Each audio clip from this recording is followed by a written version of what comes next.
all. I hope you all are doing good. I am also good. So in this video I am going to discuss about KVS interview 2023.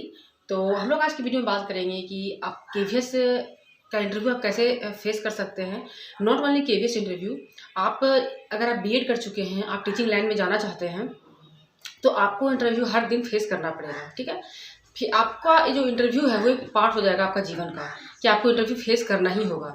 तो एक अच्छा मौका है KVS के बहाने आप interview से फेस करना सीख जाइए। यहाँ तक कि आप इंटरव्यू को कैसे हैंडल कर सकते हैं उस चीज़ से आप अवेयर हो जाइए, ताकि होगा क्या कि आप अच्छा आसानी से जॉब पा सकते हैं।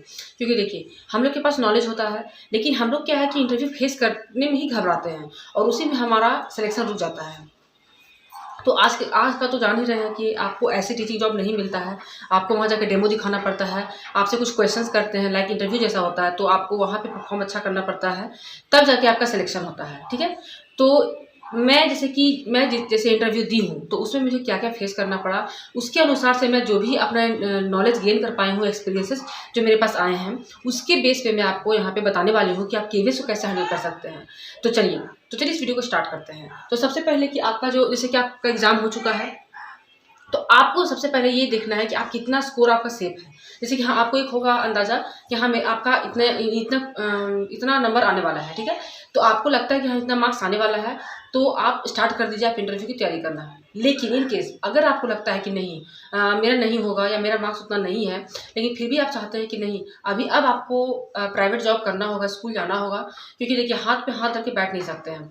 तो आप इंटरव्यू, आप भले ही आप दिन भर में 8 घंटे पढ़ते हैं, 7 घंटे पढ़ते हैं, लेकिन कम से कम 5 मिनट आप इंटरव्यू के बारे में तैयारी करना स्टार्ट कर दीजिए, जिससे आपको बहुत हेल्प मिलेगा। ठीक है, तो अगर आपको आपका सेफ स्कोर आपको लगता है कि हाँ आप ले आ रहे हैं, तो इंटरव्यू की तैयारी करें। अदरवाइज आप ऐसे भी इंटरव्यू की तैयारी कर सकते हैं। ठीक है, अब आता है रिजल्ट। आप सोचिए कि अगर मैं KVS की बात करूं कि रिजल्ट आने के बाद आप तैयारी करेंगे, तो ऐसा मत कीजिए। ठीक है, अगर आपको पता है कि हाँ आपका सेफ स्कोर इतना है, या आपको लगता है कि नहीं अब मुझे जॉब भी करना है, कोई और स्कूल में भी पढ़ाना है, तो आप स्टार्ट कर दीजिए इंटरव्यू की तैयारी करना। Don't wait for result. ठीक है, तो आपसे इंट्रोडक्शन पूछा जाएगा, ये बहुत इंपॉर्टेंट सी बात है। कोई भी इंसान, सबसे पहले आप इंटरव्यू का मतलब समझिए कि इंटरव्यू का मतलब क्या होता है। इंटरव्यू का हिंदी होता है साक्षात्कार, जिसमें 2 लोग 4 लोग आमने सामने बैठ के बात करते हैं। वो आपके बारे में जानना चाहते हैं, आपकी नॉलेज के बारे में जानना चाहते हैं, आपके स्किल के बारे में जानना चाहते हैं, तो वो इंटरव्यू होता है। ओवरऑल देखा जाए तो आपकी पर्सनालिटी को देखते हैं कि आप कैसे पर्सनालिटी वाले हैं। ठीक है, तो आप एक इंट्रोडक्शन अपने बारे में, आप कहाँ से बिलोंग करते हैं, आपकी एजुकेशन क्वालिफिकेशन क्या है, कहाँ से आपने एजुकेशन को कंप्लीट किया है, आपकी हॉबीज़ क्या है, आप में ऐसा क्या है जो आप लोगों से अलग होते हैं, मतलब ब्रीफली आपके पास एक इंट्रोडक्शन होना चाहिए। ठीक है, तो आपने आप एक इंट्रोडक्शन आप प्रिपेयर कर लीजिए। ठीक है, इंट्रोडक्शन आप तैयार कर लीजिए, एक कॉपी आप मेंटेन कीजिए, एक डायरी रखिए, वो आपको सभी जगह काम आने वाला है, नॉट ओनली KVS। ठीक है, मैं यहाँ पे एक चीज़ के बारे में आपको नहीं बोलूँगी कि आपको KVS में ही काम देगा। आप कोई भी इंटरव्यू देने जाएंगे अगर टीचिंग से रिलेटेड, तो आपको ये बहुत हेल्प करेगा, क्योंकि मैं इसमें ये मेरा पर्सनल एक्सपीरियंस इससे रहा है। ठीक है, तभी मैं आपको बता रही हूँ। तो आपका एक अपना एक ब्रीफ इंट्रो होना चाहिए, ज़्यादा लंबा नहीं, क्योंकि ज़्यादा आपके पास टाइम नहीं होता है। ठीक है, ना उनके पास टाइम है ना आपके पास टाइम है। ठीक है, तो एक आपका अपना इंटरव्यू होना चाहिए कि आपका ये नाम है।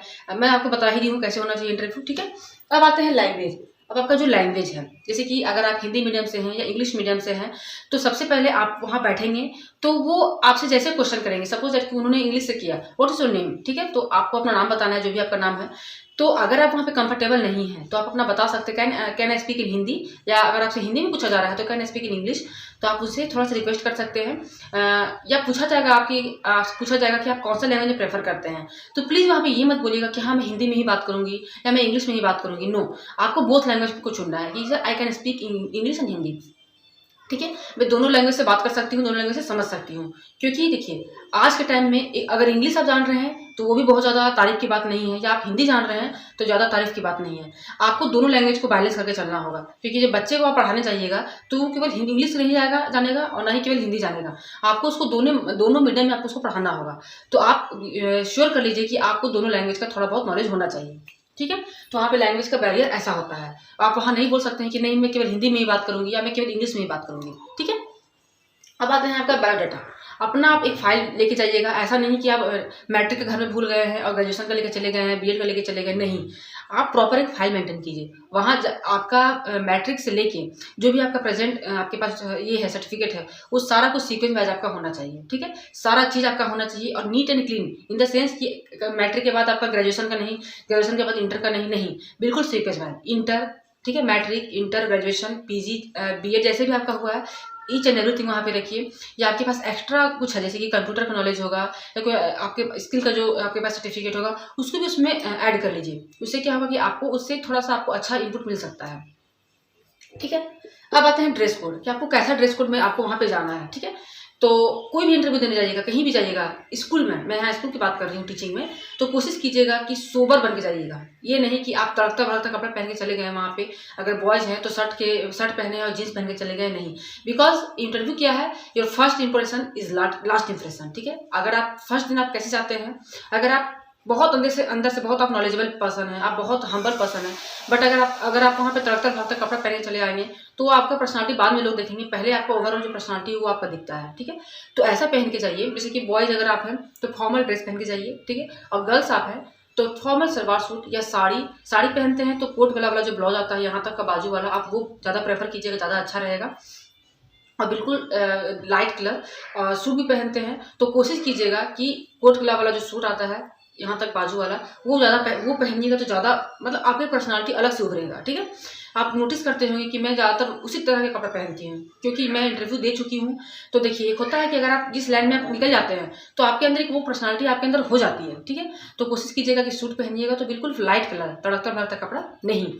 तो ड्रेस कोड आपको यहाँ तक समझ में आ गया। यहाँ पे ये नहीं है कि आप साड़ी पहन के नहीं जा सकते, नहीं, आप साड़ी पहन के जा सकते, वो और अच्छी पर्सनालिटी आपके लिए डेवलप करेगी।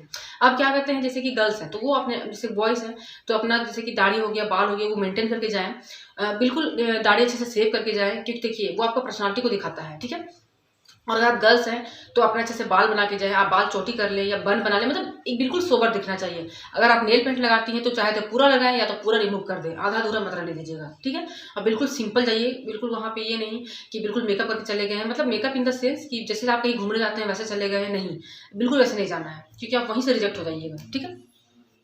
अब आते हैं डॉक्यूमेंट्स। वही जो डॉक्यूमेंट्स आपका जो है बिल्कुल डॉक्यूमेंट्स का अच्छे से आपको लेके जाना है। ये नहीं कि अगर बोला जाए कि आप अपना इंटर का दिखाइए तो अरे वो तो मैं घर में भूल गई, इससे क्या होगा कि आपकी लापरवाही को शो करेगा। तो आप बिल्कुल अच्छे से डॉक्यूमेंट्स वगैरह सब कुछ अपना लेके जाएंगे, ठीक है। अब हम लोग बात करेंगे सब्जेक्ट क्या है कि जिस भी सब्जेक्ट से आप हैं, इंग्लिश है, हिंदी है, इकोनॉमिक्स है, साइंस है, जो भी आपका है, मैथ्स है, आपको उसका बेसिक्स पता होना चाहिए। आपको अपना सब्जेक्ट का नॉलेज होना चाहिए।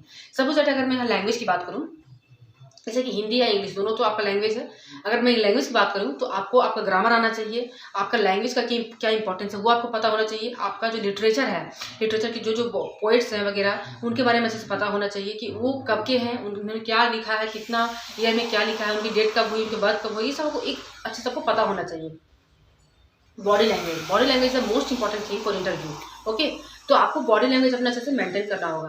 तो एक पोस्चर आता है बॉडी लैंग्वेज का, आपको हमेशा अपना हाथ को ऐसे रखना है, ऐसे करके बात करना है, ऐसे करके बिल्कुल सोबर तरीके से बात करना है, ठीक है। तो आपका बॉडी लैंग्वेज, अगर आप बोल रहे हैं जैसे कि बोलेंगे कि व्हाट्स योर नेम, तो माय नेम इज अन्नू, या जो ऐसे नहीं, sir my name is Annu, ऐसे करके आपको थोड़ा सा बॉडी लैंग्वेज दिखाना पड़ेगा। इससे क्या होगा कि वो आपके अंदर एक्टिविटी को देखेंगे। तो यही इंटरव्यू, देखिए इंटरव्यूअर क्या होता है ना कि आपको ये नहीं देखता कि आप कितना जानते हैं, कितना आपको पता है, आपको कितना टेंस पता है, कितना आपको वॉइस पता है, कितना आपको नरेशन पता है, नो, वो आपके स्किल्स को देखना चाहते हैं कि आप बच्चे को कैसे पढ़ाइएगा, आपकी पर्सनालिटी क्या है, ओके। तो बॉडी लैंग्वेज को बहुत ध्यान देना होगा।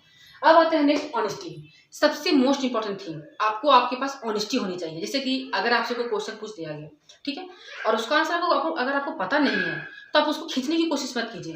आप वहीं पे बोल दिए सॉरी सर, ठीक है, सॉरी, बस आपका वहीं पे वो ब्रेक हो जाएगा। ये नहीं कि आपको पता नहीं है और आप इधर से उधर से सोच रहे हैं, उसको लंबा फ्लो कर रहे हैं, तो इससे आपका क्या होगा कि आपका जो है वो वहाँ पे पकड़ लेंगे कि ये जो इंसान है वो ऑनेस्ट नहीं है, ये मतलब क्लियर पर्सन नहीं है, ठीक है, अपनी बातों को क्लियर नहीं कर पाता है। तो these are most important part for interview. और most important thing is your communication skill. आपको जो अपना कम्युनिकेशन है उसमें बहुत फ्लुएंट लाना होगा, बिल्कुल आपको स्पष्ट बोलना होगा, ठीक है। तो ये सब की प्रैक्टिस आपको करना होगा, अचानक नहीं हो जाएगा। तो आप प्रैक्टिस कैसे करेंगे? मिरर बहुत इंपॉर्टेंट है। आपके घर में मिरर है, सबके घर में आजकल मिरर होता है, ठीक है। तो आप जो भी, जैसे कि अगर सपोज दैट आप बॉडी लैंग्वेज सीख रहे हैं, तो बॉडी लैंग्वेज आप मिरर में देख के कीजिए। आप अपने आप को देख लेते हैं, तो अगर आप इंटरव्यू देने जाइएगा तो आपको पता हो कि आप कैसे वहाँ पे परफॉर्म कर रहे हैं।